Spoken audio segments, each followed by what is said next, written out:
حضرت علی رضی اللہ عنہ نے فرمایا، سب سے بڑا جاہل وہ ہے جو ایک پتھر سے 2 دفعہ ٹھوکر کھائے۔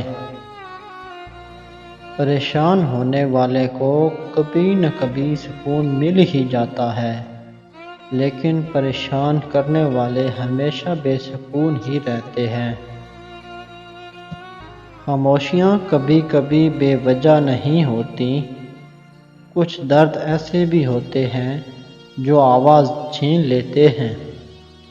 زندگی چھوٹی نہیں ہوتی، لوگ جینا ہی دیر سے شروع کرتے ہیں۔